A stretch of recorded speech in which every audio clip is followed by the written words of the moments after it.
بهاری رفتم دیگر نآید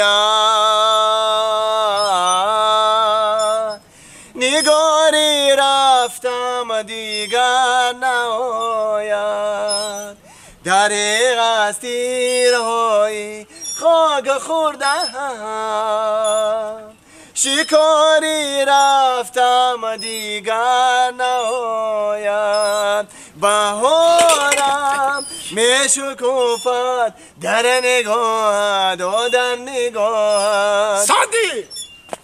هی زنبای او گوهی ما ماندگی تو کی رو های دادشی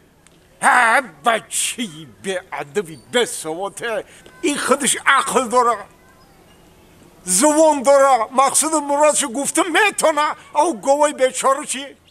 تفایه چی همون گوهم تره بگه که مده علاف بیار مده آو بیار چه کن کو دادرت کجا شید ای سر برومده نمیدونی میخی کفتم نیافتم شا بیاو شا در آو بیاو هر دوتون برن یا دو درزگی علاف بگیرن برای گوه بیاره فهمیده فهمیدم بگیم چه کن اینو دویدم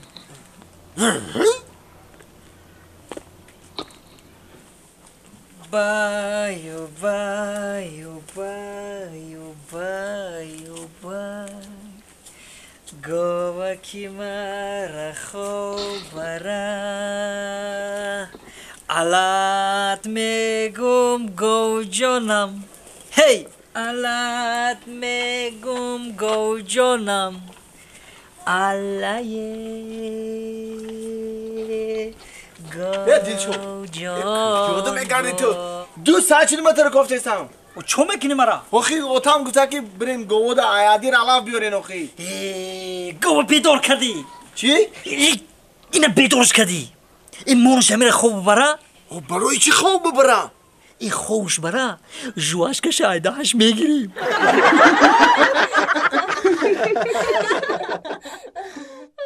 السلام علیکم دوستان عزیز اگر شما بارهای خود را از شهر مسکو به تاجیکستان روان کردن خواهید مرحمت به شرکت بهرام زنگ بزنه سراغ بازار صدوات و لوبلینا اگر بارهای شما وزبی باشد زنگ زنه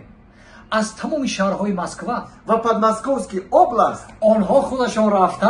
میگیرن با خواست خداوند بارهای شما را از شهر مسکو تا دوشنبه نویه یوان نویه رودکی شهری باختر اومن ولایت ختلان بیا نگفته نمونه تا خونه تونو برده میرسونم مردن کنه که مرحمت به همین رقم زنگ زنه در یک ماه 3 مرتبه از شهر مسکو به تاجیکستان میآیند خداوند نگهبانتان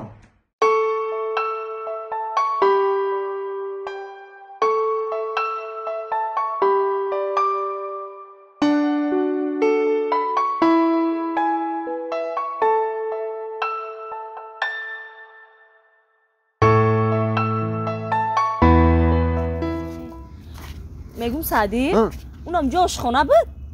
او پایونده؟ آشخانه بود بوی ششلیک برآمده معقول شید؟ معقولم شید خیر رفتیم اگه یه بار دیگه پیش میگذاریم